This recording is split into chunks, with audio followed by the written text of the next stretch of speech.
Tem que esperar ela entrar, não é isso? Acho que é. Agora fala que as pessoas não estão ouvindo.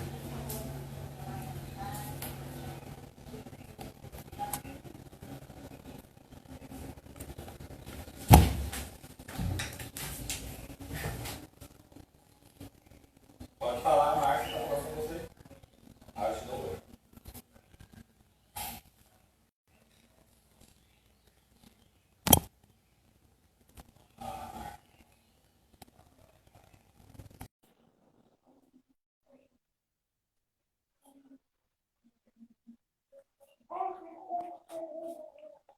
Oi, Alexandre.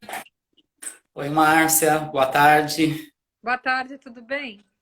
Tudo bem? Você me ouve bem? Ouço bem. Ah, que ótimo.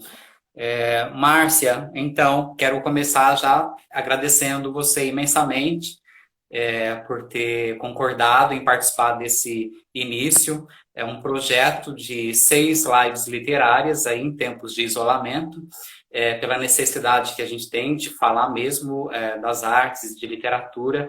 Acho que é um momento excelente aí para a gente é, trazer tudo isso, né, e discutir, colocar a arte em cena, a literatura em cena. Acho que é um momento de intensa reflexão e eu quero muito te agradecer mesmo por ter aceito, por ter topado participar, né? E eu não poderia começar, a gente vai falar um pouco sobre literatura em tempos de isolamento social, e eu não poderia começar sem antes te perguntar como tem sido, como você está nesse tempo em que está afastada do Brasil, nesse tempo de pandemia. Como é que você está?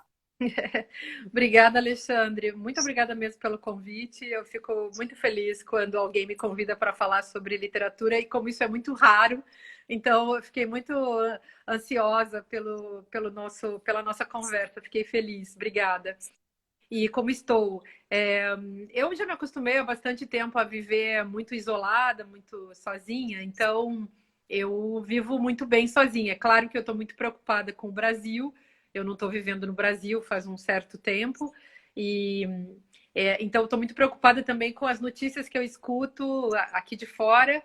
E com o noticiário também internacional sobre o Brasil. O Brasil já se tornou, infelizmente, é, uma das nações, um dos locais dos mais perigosos, né, para o avanço do vírus. E é péssimo, porque o vírus coloca também, essa pandemia coloca também essa necessidade de estarmos todos muito bem, porque a saúde de um implica a saúde de outro. Então, quanto menos gente contaminada, quanto mais gente saudável, melhor para todo mundo.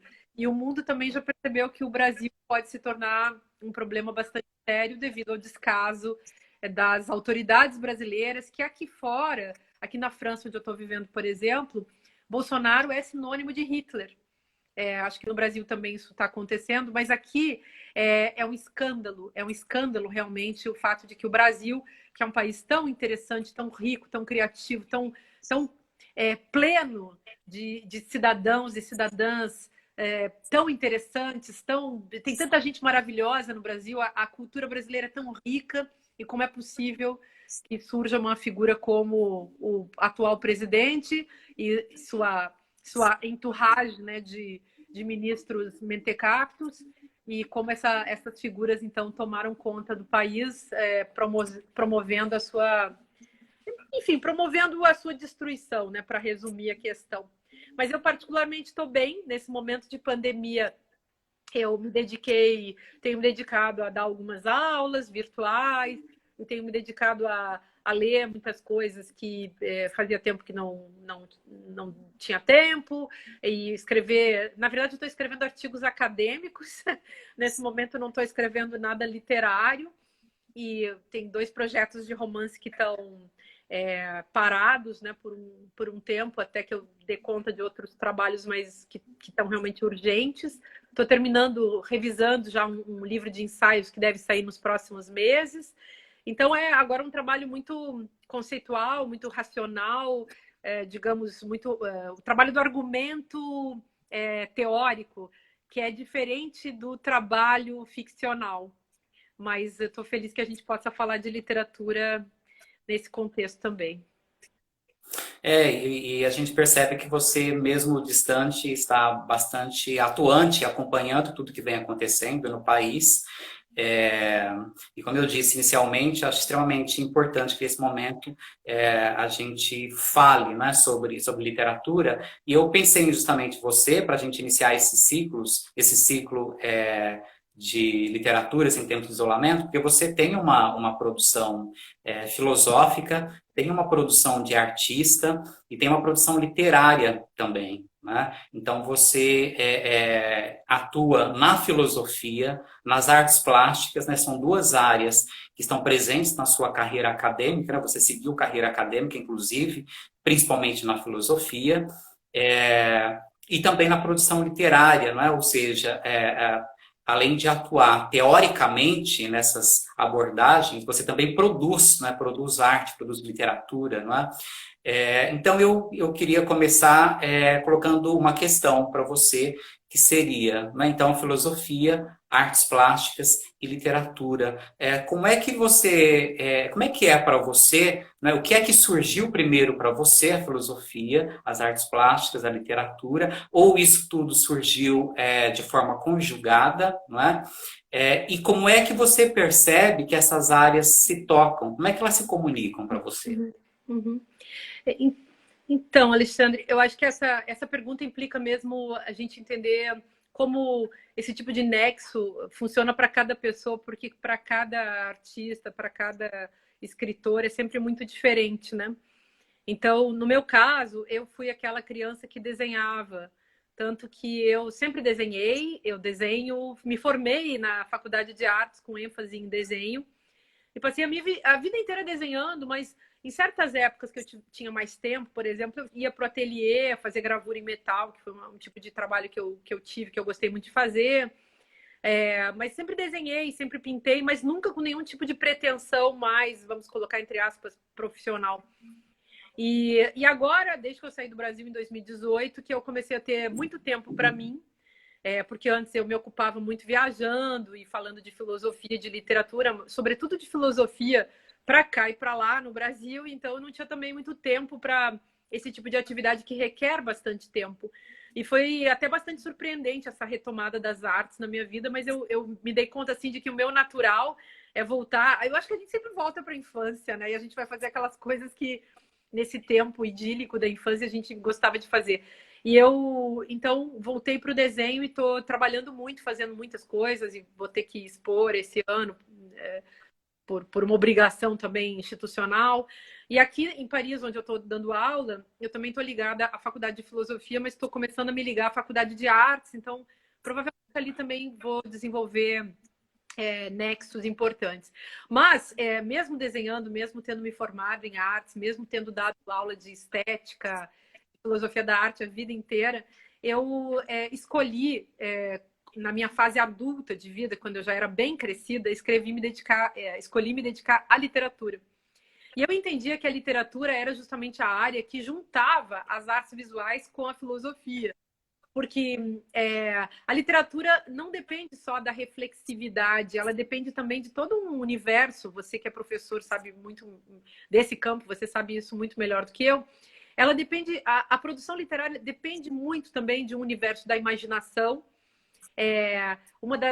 Um dos aspectos fundamentais do exercício da literatura é essa capacidade, eu chamo assim, fenomenológica, né, de produzir um tipo de descrição da realidade que na pintura a gente faz. Digamos, se você vai fazer uma pintura representativa, mimética, figurativa, você pode, um desenho assim, você pode observar e você pode buscar caminhos, né, miméticos para essa reprodução.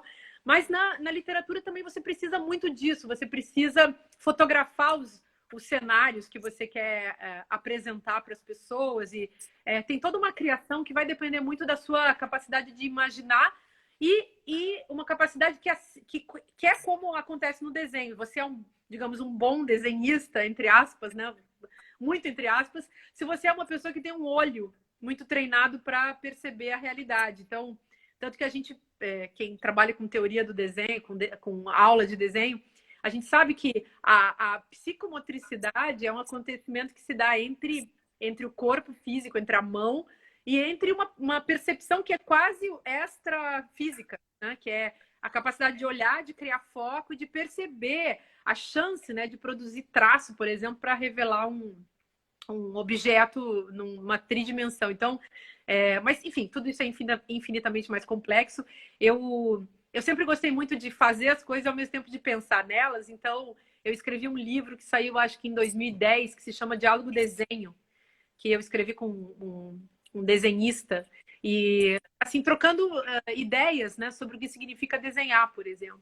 Mas eu, na minha adulta, como estava falando para você, eu criei um amor muito sério assim pela literatura e comecei. Isso é uma coisa muito nova porque eu sou do mundo completamente assim, um mundo bastante iletrado. Eu venho de uma família que não tinha livros, que ninguém ficava lendo. Só o meu irmão, assim, que era um ano mais velho que eu, que foi para o colégio e curtiu os livros a partir do colégio, como eu.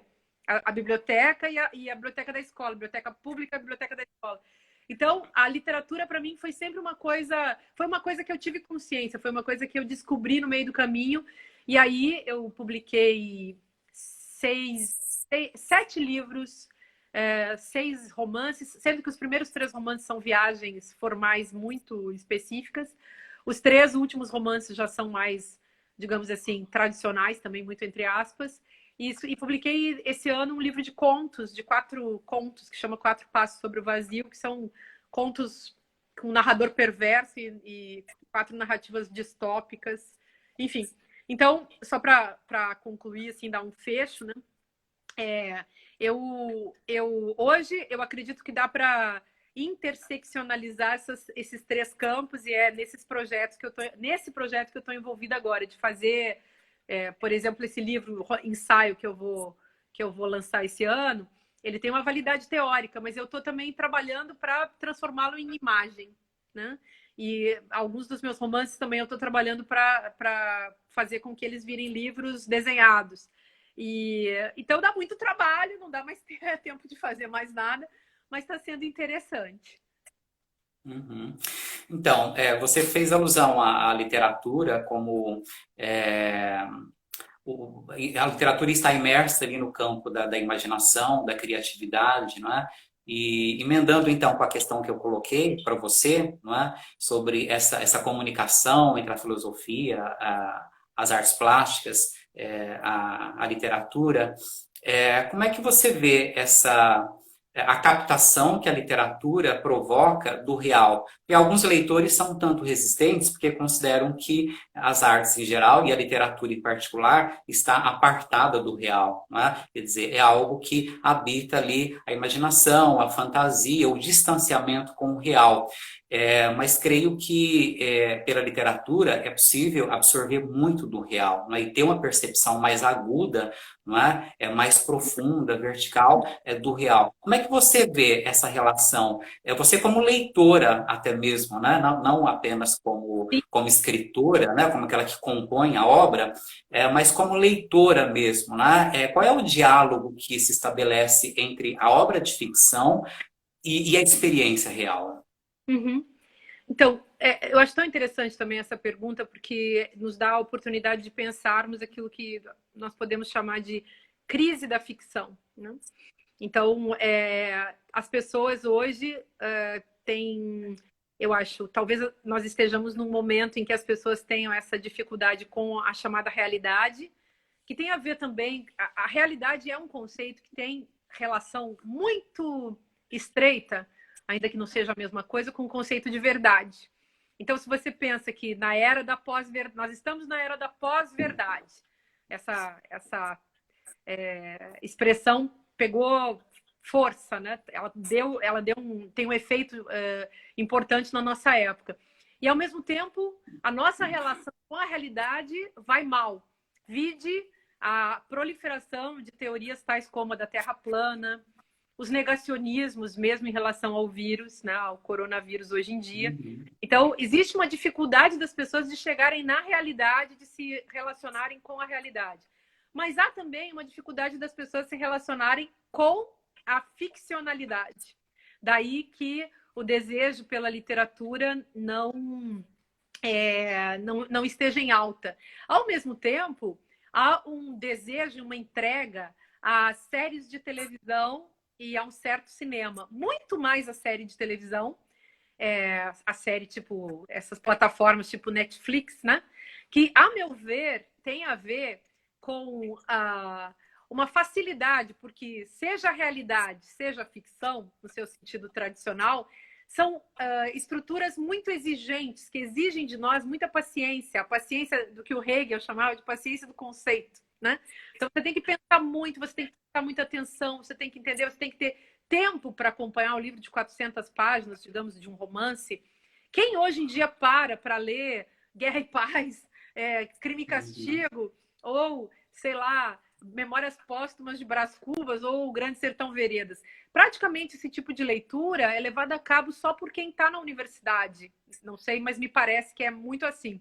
Então, que o cidadão comum que não tem esse tipo de cultura universitária, ou que não tem, enfim, uma obrigação de fazer esse tipo de leitura, não lê mesmo. E por que ele se entrega a essa ficcionalidade da Netflix?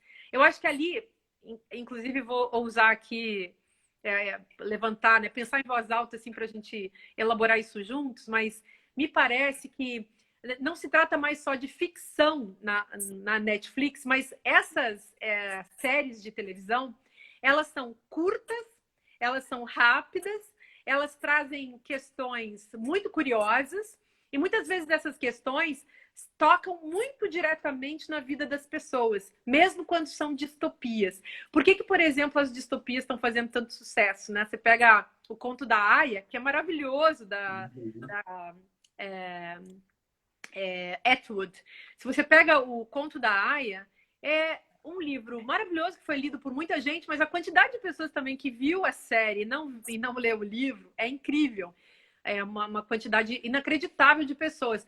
E eu acho que essa série, assim como várias outras, fazem muito sucesso justamente porque elas habitam um território muito mais parecido com a virtualidade, ou seja, um lugar de simulações que trazem um pouco do real, mas ao mesmo tempo resolvem problemas práticos, ao mesmo tempo te coloca direto num outro universo, que chega a parecer alguma coisa do clima da era da internet. Então, essas pessoas que conseguem ficar horas no Facebook, horas no Instagram, também conseguem ficar horas vendo essas séries.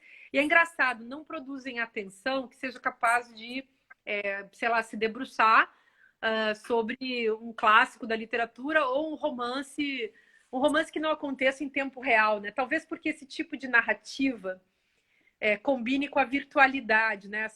Essa coisa rápida, essa coisa de que você não precisa ficar com a atenção inteira colocada ali dentro, você pode mexer na internet, enquanto que o livro não permite, né? Um livro te suga por inteiro, você tem que ficar trancado dentro dele. E por isso que eu estou falando dessa crise da ficção. As pessoas estão com uma certa dificuldade de encarar ficção mesmo, né? Elas querem sempre tirar da ficção uma mensagem, como se a ficção tivesse que te dar alguma coisa em troca, como se ela não fosse só um voo que te faz se perder na alteridade completa, né? E nesse sentido eu fico pensando se o ser humano, sei lá, se a nossa sociedade, se a nossa época conseguirá fazer a grande viagem na linguagem, sabe? Que eu acho que é a grande curtição da nossa vida humana. Claro, será também o outro humano, né? A outra pessoa e tal. Mas é fascinante a gente poder ser uma pessoa humana e entender o próprio entendimento, poder entender por que os seres humanos inventaram a linguagem, ou como é a linguagem humana, né? Sendo que outras espécies também têm as suas linguagens, mas essa linguagem humana, que é a que nos é permitido compreender, aquela que está ao nosso alcance, isso é realmente muito fascinante. Isso que nos encanta, eu acho, na poesia, na literatura, e também nas obras de arte de um modo geral, né? Mas eu acho que os seres humanos hoje em dia têm uma certa dificuldade com isso, uma espera pela resposta, né? Que a literatura nem sempre te dá. Ela só abre caminhos, abre, talvez nunca feche, e talvez as pessoas queiram muita resposta. Você sabe, só para concluir, uma coisa que eu queria falar aqui, que aí tem a ver comigo. Eu noto, por exemplo, eu escrevo ensaios e escrevo Eu escrevo ensaio, mas escrevo também textos acadêmicos, né? Que são muito pouco lidos. Mas aí escrevo os meus ensaios que são um pouco mais lidos. E eu escrevo os meus romances que são também mais ou menos lidos. Mas eu noto que as pessoas leem muito mais e têm muito mais desejo por filosofia do que por literatura. E você sabe por quê? Porque a filosofia, as pessoas têm a ilusão de que na filosofia elas vão encontrar respostas.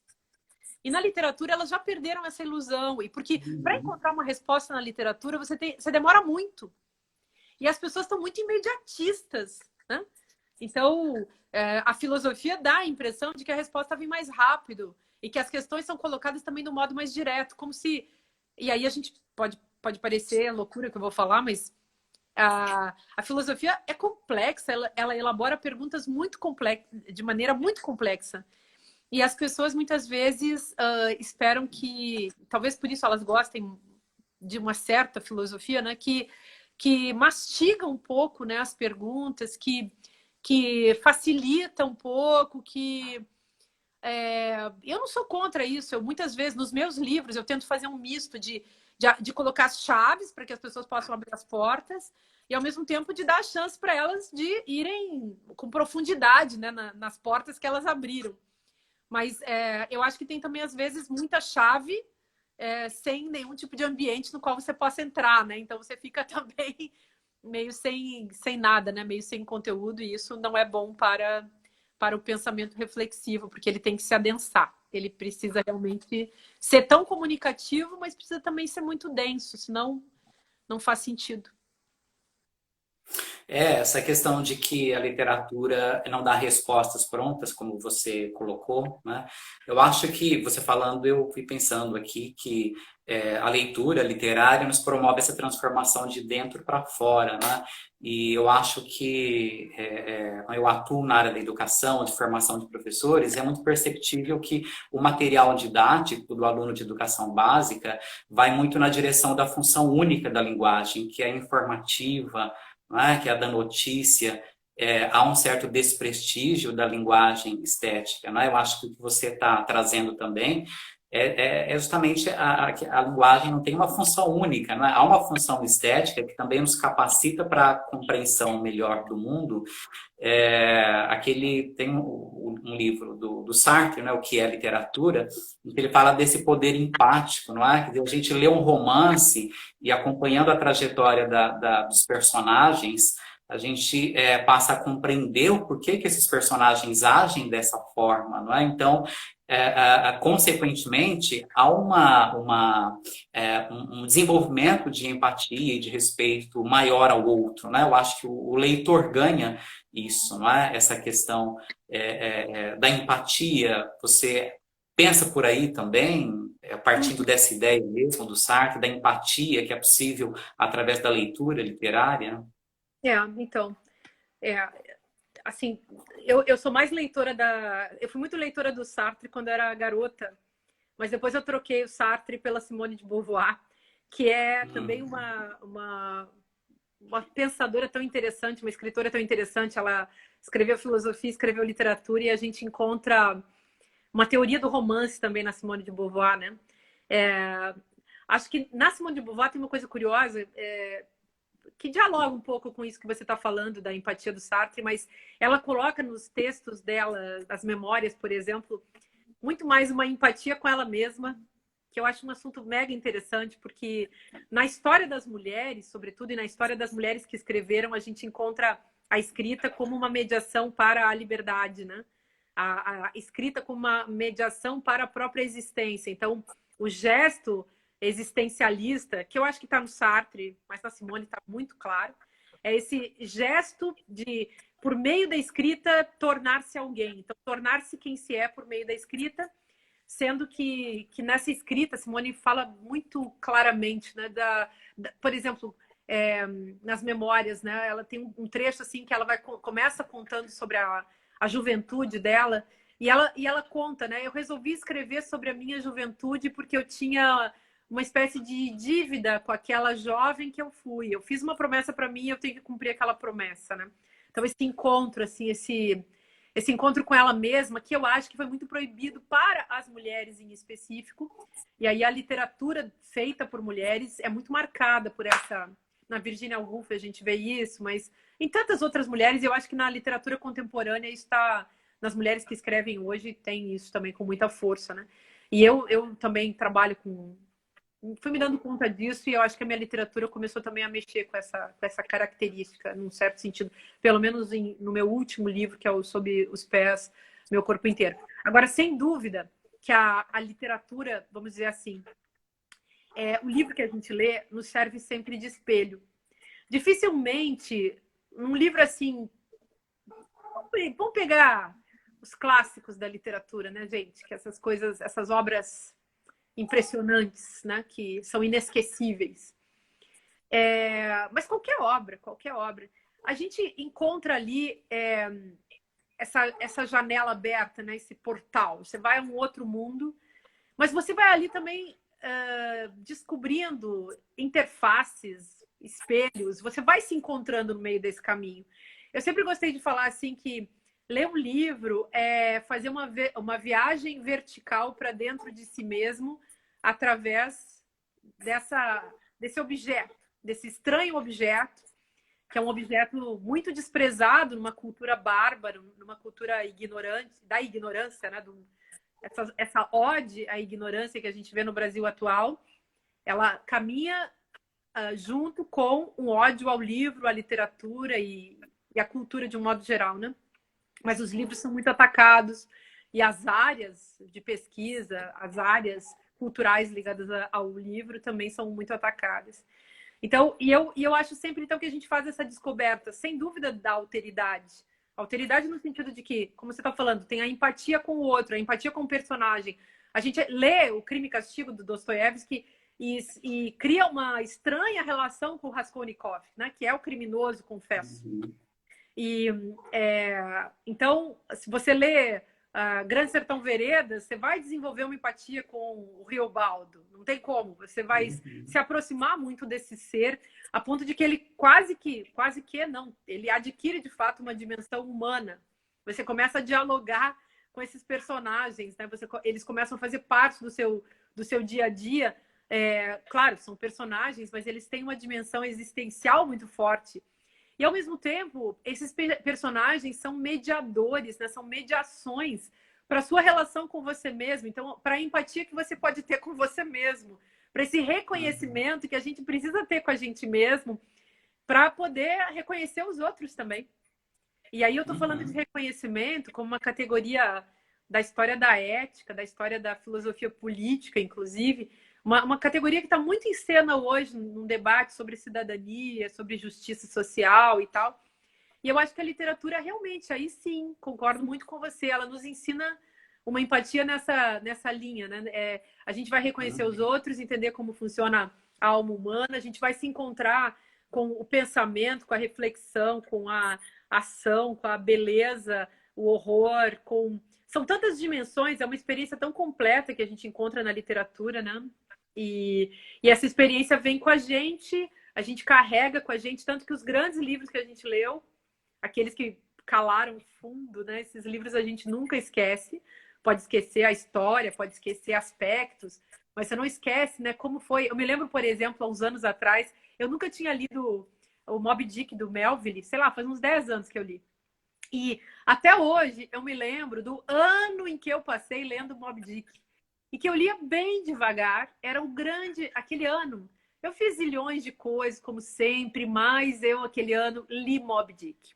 E eu lia um capítulozinho por dia, às vezes eu voltava um pouquinho atrás para poder ler de novo, porque quando o livro começou a chegar perto de acabar, que tem lá, sei lá, 1000 páginas, algo assim, eu fiquei com saudade do livro, porque eram aqueles personagens, aquela busca, aquele navio. Imagina, que graça tem, que utilidade pode ter na minha vida ficar lendo as descrições sobre a vida dos marinheiros e a estrutura do Pequod, que era o barco, né, o navio. O que me adianta saber o nome daquele monte de cordas, aquele monte de peças que tem dentro de um navio? Mas eu ficava absolutamente maravilhada com aquela criação do Melville e com aquele narrador dele, o Ismael. Eu achava uma coisa assim genial, genial, genial. Então foi uma coisa muito rica e assim a gente pode, como eu estou te contando agora, a gente pode contar de muitos outros livros que foram impactantes e que nos ensinaram a descobrir a alteridade nas suas mais diversas escalas, né? Pode ser a alteridade do ser humano próximo da gente, pode ser a alteridade das coisas, pode ser a alteridade da natureza, pode ser a alteridade da cultura, pode ser a alteridade do tempo, pode ser a alteridade mística, sabe lá. Mas é sempre alguma coisa que nos salva de nós mesmos e ao mesmo tempo nos reenvia para dentro de nós mesmos novamente, né? Para que a gente se auto-reconheça. Então, por aí. Esse local do encontro, né, que a arte promove. Há pouco tempo eu vi uma pesquisa a respeito das leituras que o brasileiro faz, e lá no topo aparece a Bíblia, né, como sendo o livro mais lido pelos brasileiros. Depois aparecem os contos de fadas, depois esses best-sellers, né, e por último os clássicos de literatura, como Dom Casmurro, Memórias Póstumas, A Hora da Estrela, né? Então, você falou em clássico agora há pouco, por isso que eu lembrei dessa pesquisa. E aí, como que a gente poderia pensar essa indústria cultural, né, voltada para a literatura? Porque você trabalhou um tempo com Adorno, né? E o Adorno me parece que faz uma dura crítica em relação à indústria cultural. E como que você vê essa disseminação dos best-sellers, essa sobreposição extremada até, né, da literatura de massa em detrimento dessa literatura mais clássica? Uhum. Então, eu fiz mestrado e doutorado sobre o Adorno e até hoje, mestrado e doutorado, Uhum. terminei há 20 anos atrás e até hoje, há muito tempo. Então, e hoje, mais do que nunca, nos últimos anos, eu retomei muito dessas pesquisas, sobretudo quando estava pesquisando para fazer esse livro do fascismo, que é um livro que saiu em 2015, né? Mas continua até hoje. Até hoje, aqui mesmo na França, dou aula sobre isso e acho que é absolutamente urgente a gente conhecer o texto da indústria cultural. Qualquer dia eu vou dar um curso, acho que na internet, assim, dar um curso aqui sobre Ótimo. as pessoas precisam conhecer esse assunto, Muito bom. até para se protegerem da coisa toda, né? Mas, enfim, de fato, eu acho que no caso da literatura, nós tendemos a misturar as coisas, a misturar a literatura, toda literatura, como se toda literatura fosse a mesma coisa. E, num certo sentido, porque o suporte é sempre o mesmo, é o livro, né? Então, quer dizer, existem outros suportes. A cidade é um suporte para um tipo literário, que é a escrita das pessoas nas ruas, né? A pichação, o picho, né? Com X. Que também a gente pode considerar uma forma poética altamente significativa. Agora, eu acho que as pessoas... Aqui, você vai para uma feira de livros, estão todos misturados. Você vai numa livraria, está tudo também meio misturado.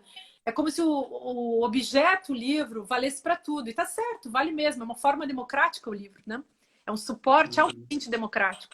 Quando, aliás, a história da escrita está ligada à história da democracia e à história da imprensa também. Então, é a história desse livro que se multiplica, né? Desse livro que não é mais o manuscrito medieval, o livro que precisa da gravura, enfim, super bem feita, mas, digamos, essa prensa também, né?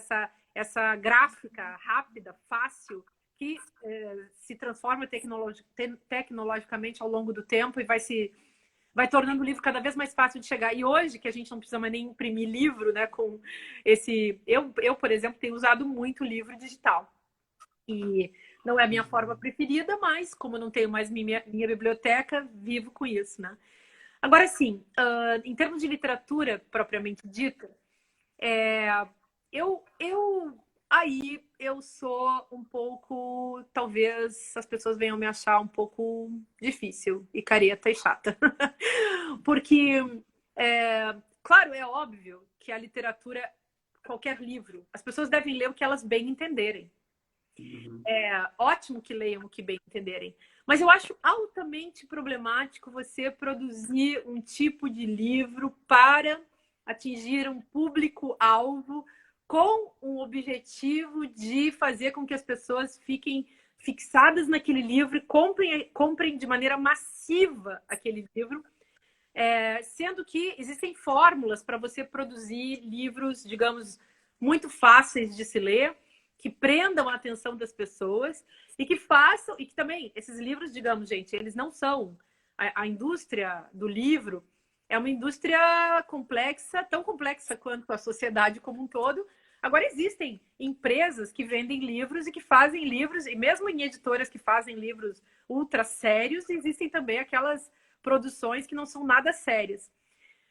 E aí, eu não estou falando assim da produção popular, eu sou super a favor de qualquer tipo de literatura. Eu sonhava que existisse uma editora que publicasse qualquer negócio só porque as pessoas escreveram. Mas, então, isso é produzir textos, produzir literatura, todo mundo produzindo, escrevendo suas histórias, acho lindo. O que eu não acho lindo é fórmula pronta, vendida como literatura, para, digamos, capturar as pessoas e fazer com que o livro seja um sucesso de vendas e haja muito dinheiro circulando em torno disso. O problema nem é o dinheiro circulando, o problema é a enganação das pessoas.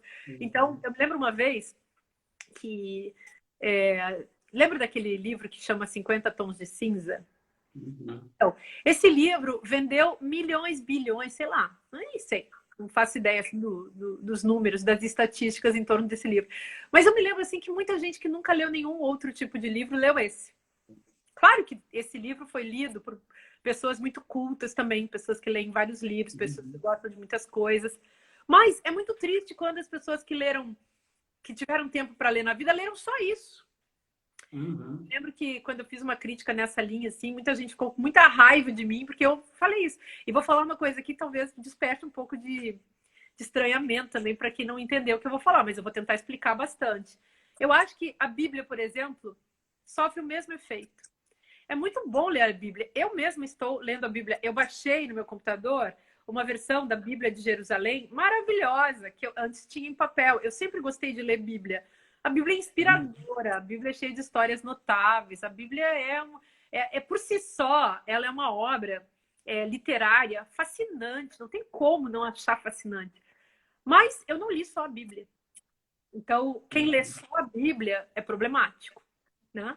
É problemático você ter lido um único livro na vida, seja a Bíblia, seja o livro dos 50 Tons de Cinza, seja qualquer outro.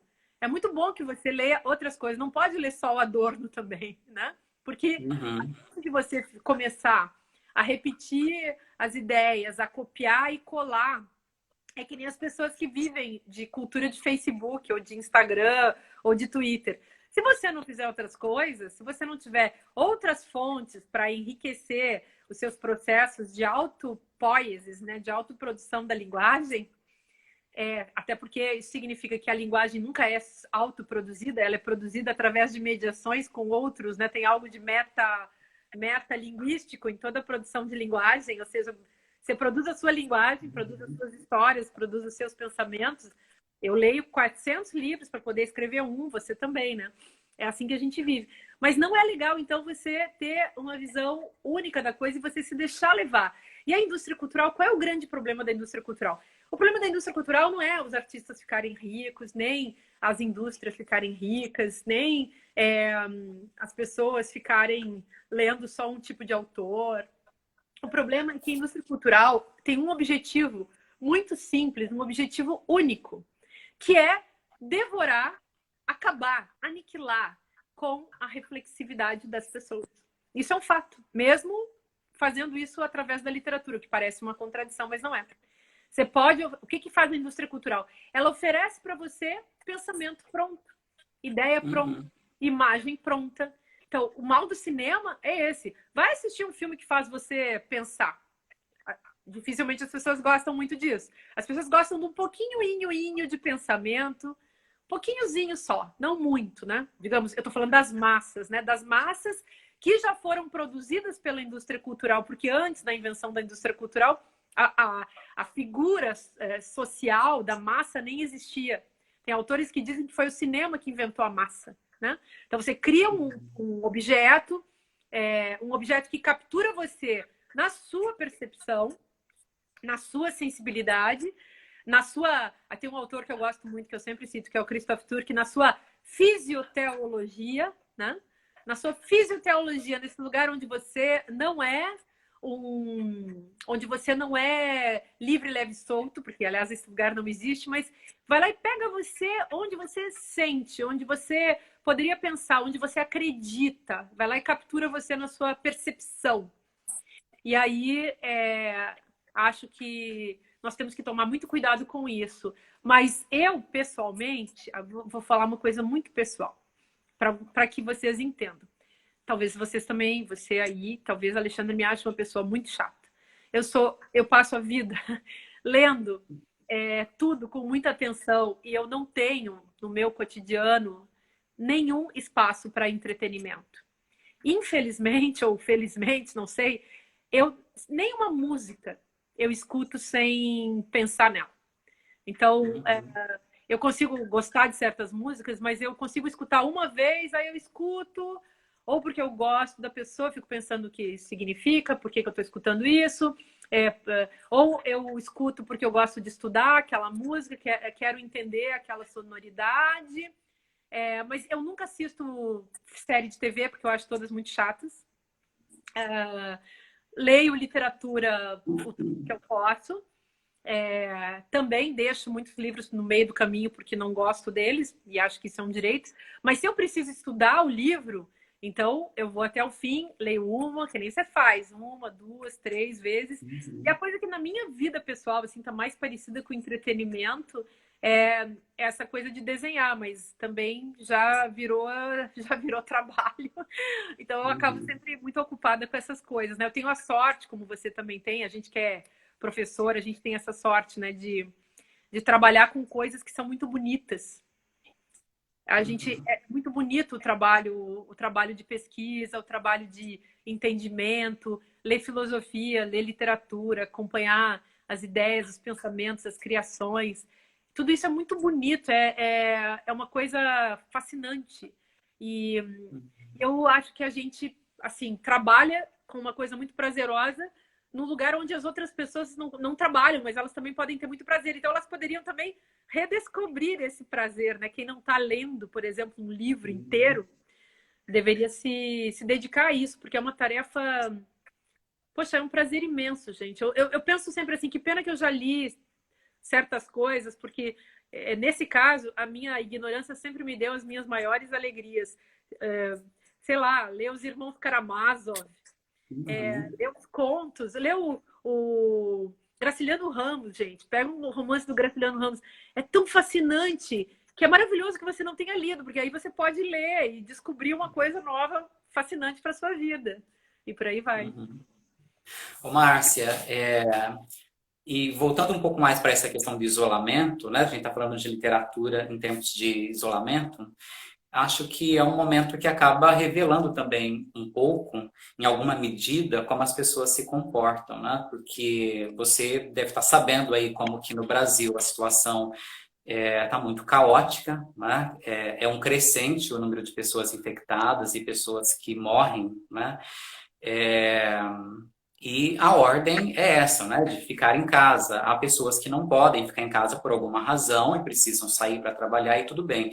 Mas é perceptível que mesmo pessoas que podem ficar em casa não querem ficar em casa. Será que isso não revela uma certa dificuldade em conviver consigo mesmo? Que a leitura promove isso, né? Uma convivência consigo mesmo, é uma elaboração interna, não é?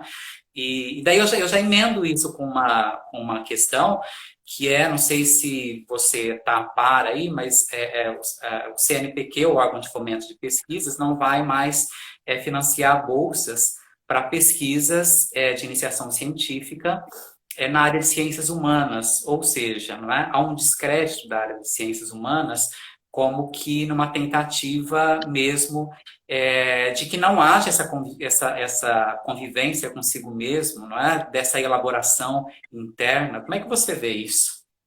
Pois é, o nosso país está sob o signo do fascismo, o fascismo que antes estava transitando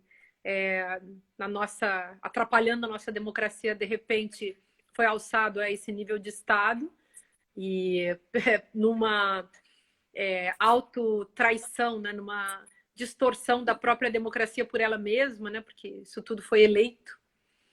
Então, o projeto desse neofascismo brasileiro é o projeto do neoliberalismo. Aliás, as duas coisas são idênticas. São dois processos que caminham juntos em nível econômico-político. E esse projeto implica a destruição do Estado e de tudo aquilo que um Estado voltado para a democracia, voltado para o povo, voltado para o bem-estar, poderia produzir. Então, é lastimável a gente ver isso atingindo os jovens, né, que poderiam se interessar e que necessariamente estariam interessados em fazer pesquisa e ter um mínimo de financiamento para isso, uma ajudinha de custo, porque as bolsas também sempre tiveram um valor muito pequeno. Mas que, para quem é estudante, sempre é uma coisa boa, né? Então, é lastimável que isso esteja acontecendo. E, assim, faz parte do próprio padrão, é o programa, para usar esse termo que eu acho que faz todo sentido, é o programa do fascismo que se implanta, então. A destruição da vida inteligente, a destruição da pesquisa, das universidades, da educação como um todo, a destruição da arte, porque isso tudo faz parte disso que a gente estava comentando antes, que é a alteridade. Então, o fascismo visa, no sentido totalmente fundacional, né, da própria ideia do fascismo, o que ele visa é justamente a destruição da alteridade. Então, seja a alteridade dos objetos que fazem crescer a alteridade, como uma obra de arte, como uma obra literária, como uma pesquisa em qualquer área de humanidades, um livro, um ensaio, enfim, tanto quanto a alteridade humana. Então, para os fascistas, quem é que fica, né? No nazismo, no nazifascismo da Alemanha, ficava o branco, loiro, ariano. No Brasil, em que as pessoas não são brancas, loiras, arianas, tem uma certa ideia de branquitude burguesa, né? Uma certa branquitude de classe que rechaça toda a diferença. Então, e aí constrói também essas inimizades fictícias não, falsas, enganosas, né? Porque não são ficções, são fantasias maldosas e perversas, né? Então, criar o comunista como uma figura abjeta, isso tem uma longa história e agora está sendo repetida. Criar as mulheres, os negros, os pobres, os indígenas, as pessoas com deficiência como pessoas abjetas. Os intelectuais, os escritores, os poetas como figuras repulsivas, inimigas e figuras que devem ser eliminadas da cena. Então, a gente está numa fase esse fascismo brasileiro, a brasileira, né? Esse fascismo está, digamos, numa fase aguda, bastante radical, que infelizmente pode avançar ainda mais. Então, hoje acabam com as bolsas de pesquisa, já acabaram também com bolsas de pós-doutorado, muitas bolsas de doutorado, bolsas para professores, que havia de produtividade cada vez menos. Quer dizer, muitas bolsas estão sendo cortadas, e você tem toda a razão, é um jeito também de acabar com um tipo de cultura e com um tipo de valor, o valor do conhecimento, o valor da pesquisa, o valor da busca da verdade, o valor da construção de uma sociedade mais lúcida, uma sociedade do conhecimento, uma sociedade que, enfim, dê espaço e tempo para que os seus cidadãos se desenvolvam pedagogicamente, de maneira a ter uma formação melhor e por aí vai. Então, a gente está numa situação muito ruim. Para sair disso, só derrubando o fascismo. Agora, como se derruba o fascismo? Essa é a pergunta, né? Que nós vamos ter que... No seu livro O Ridículo Político, eu acho que você entra bastante por aí também, que você fala do ridículo político como aquele que não é ingênuo, né? E que ele se interessa, na verdade, por aqueles que não têm amor ao conhecimento, ao discernimento, e por aqueles que aceitam ideias prontas. Então, acho que projeto de desconstrução e até de destruição das ciências humanas, eu acho que seria para promover também esse tipo de população, né? Que não tem discernimento enfim, eu acho que lá no Ridículo Político você entra nessa seara e discute essas questões, né? Foi. Eu andei É, revisitando, não sei se a gente tem tempo para falar, mas sem querer te interromper, mas eu revisitei alguns aspectos desse livro e acabei escrevendo um longo artigo sobre algumas questões novas, porque eu achei que a gente precisava, assim como eu reescrevi todo o Como Conversar com o Fascista, vai sair uma edição nova esse ano, que não é exatamente o mesmo livro, mas é um livro em diálogo com aquele livro. E também escrevi um artigo, uma versão assim, a continuação da pesquisa, na verdade, sobre o ridículo político, discutindo o tema do grotesco e aspectos sobre a história da estética em relação ao poder, que eu acho que a gente precisa estar também. Precisamos estar muito atentos. Por quê? Porque o ridículo político é a capitalização de um tipo, de uma forma de fazer política que pegou no Brasil de uns tempos para cá, não que não existisse antes do Temer, por exemplo, do golpe, havia. A gente teve Tiririca, que é um deputado até hoje, sempre muito bem votado, que quando foi eleito pela primeira vez, foi eleito com um número, assim, uma votação inacreditável. E como ele é um personagem importante dessa tese do ridículo político, mas depois vem vários outros personagens e todos que na onda do golpismo e do avanço do fascismo no Brasil entraram nesse jogo, se deram muito bem no sentido de serem eleitos. Então, é uma capitalização na política que, a meu ver, constitui uma espécie de mutação na ordem democrática, e nós estamos numa péssima situação com isso, porque eu acredito que não vai ser fácil de fazer desmoronar essa estrutura tão cedo. A gente saiu de um paradigma, vamos dizer assim, trágico na política e entrou num paradigma cômico.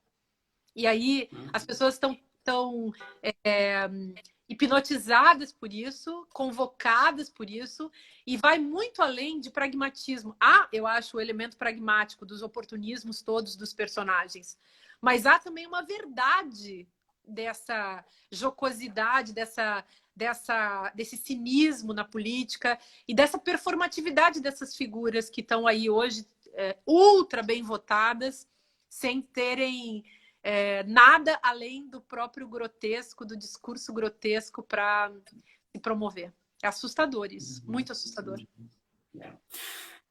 Márcia, na verdade eu teria muitas questões aqui, eu estou um pouquinho preocupado com o tempo, acho que a gente deve estar na reta final aí, eu não estou controlando aqui o tempo, mas eu acho que a gente deve estar mais ou menos na reta final, mas eu queria também que você, se der tempo,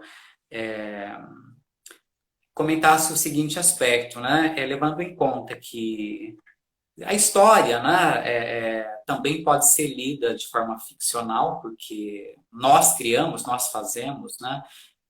De que forma você compreende esse momento dessa pandemia e dessa questão que atingiu aí o mundo todo, né? Levando em conta que os fatos também podem ser lidos simbolicamente, que mensagem pode ser ouvida da natureza em relação a essa questão? Então, é uma pergunta também que pode exigir da gente muito tempo para responder, mas eu vou tentar ser breve. Sim. De fato, acho que nós podemos dizer que essa pandemia e esse vírus é biolinguístico, num certo sentido, né? Então, que de fato, retorna para a gente essa imagem do livro do mundo, escrito em linguagem cifrada, né? Se você lembrar, assim, daqueles teóricos, tipo o Hans Robert Curtius, né, que escreveu sobre a Antiguidade Clássica e a Idade Média Latina, ele falava dessa imagem do livro do mundo, né? Então, o mundo escrito em linguagem cifrada. O Adorno também fala disso. E nós devemos estar atentos para ler esse livro do mundo, esse livro da natureza. E eu acho que nós temos tido várias oportunidades. Esses dias, aqui no meu quintal, tinha um pato, um grande pato selvagem. E eu fiquei pensando, de onde saiu esse pato, né? Ele veio de onde? Não tinha ninguém na cidade, então aparece um pato aqui no centro de Paris. E eu estava vendo esses vídeos em que aparecem assim manadas de elefantes, lobos, animais selvagens, os mais diversos, jacarés, andando pelos asfaltos da cidade, pelos paralelepípedos. E eu pensei o seguinte: talvez esse momento agora, além de tudo, além da gente se dar conta da nossa condição de seres coletivos, de que a humanidade precisa sair do neoliberalismo, porque o neoliberalismo deu provas da sua incompetência para dar conta das questões humanas. Tem também a questão da nossa relação como espécie com as outras espécies, porque nós estamos sendo atacados por uma formação que não é, que é, digamos, uma figuração interespécies, né? Ou inter. Não é o vírus não é uma vida e o vírus não é morto nem vivo, né? Ele é de um outro reino. Então, esse vírus que nos ataca. Mas a gente pode até dizer, ele tem a estrutura de uma espécie.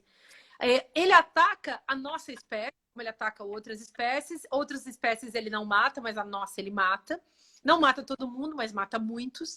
E esse vírus, esse em específico, desse momento pandêmico, esse vírus também nos faz pensar que nós temos. E por que eu penso isso, né? Nós temos a estrutura de vírus. Por quê? Porque quando nós saímos da cena, os outros animais vêm. Em outras palavras, para resumir, enquanto o vírus está, nós não estamos. Quando o vírus chega na cidade, a gente sai. Quando a gente sai, vêm os outros animais. Ou seja, os outros animais podem habitar num lugar onde o ser humano não habita. Por quê? Porque esse ser humano é uma ameaça para os outros animais, assim como o vírus é uma ameaça para nós. Então, nos darmos conta disso, eu acho que é interessante e acho que é um momento para a gente avançar na nossa reflexão sobre ética e sobre política, em termos ecológicos, porque no momento em que surgiu a pandemia, nós estávamos assim no furor de uma discussão sobre ecologia pelo mundo afora. Os negacionistas do aquecimento global estavam todos histéricos, ensandecidos, e de repente essa pandemia vem e silencia a todos. E nós sabemos que na saída da pandemia teremos que enfrentar essa condição realmente trágica, que é a da destruição da natureza, de tantas espécies que têm sido dizimadas, do descongelamento das geleiras, todos esses problemas, da queima, né, das florestas pelo mundo afora, sendo que a nossa floresta amazônica também é sobremaneira atacada. Então, é preciso que a gente se dê conta disso, que é hora da gente cuidar da nossa espécie, mas também daquilo que vai além da nossa espécie. Ou seja, é um momento de pensar a nossa ética interhumana, mas também a nossa ética que vai além da nossa centralidade, ou dessa ilusão de centralidade que a gente tem nesse planeta, né? Então, eu penso assim, Alexandre, te agradeço muito por esse tempo. Eu sei que vai cair aí a nossa conversa, mas foi um prazer falar com você e sempre que a gente tiver a oportunidade vai ser um prazer. Obrigada demais pelo convite, tá bom? Eu agradeço a você, as pessoas que nos acompanharam, alunos aqui de Sergipe, de São Paulo, colegas de trabalho, professores. Então, agradeço demais mesmo a você, Márcia, por essa disponibilidade. Seria muito bom a gente poder voltar num outro momento, né, a conversar, porque são, né, questões muito... Eu teria muitas outras questões. Quem sabe no final desse ciclo a gente retorna, né? A gente começou com você, talvez até poderíamos pensar em terminá-la, né, com você. E na próxima semana a gente vai bater um papo com o psicanalista Alessandro Alves sobre literatura e psicanálise. Fica aí também um convite para as pessoas que estão nos assistindo aí. Tá legal? Então, é isso. Tá? Muito obrigado, Márcia. Muito obrigado. Um abraço.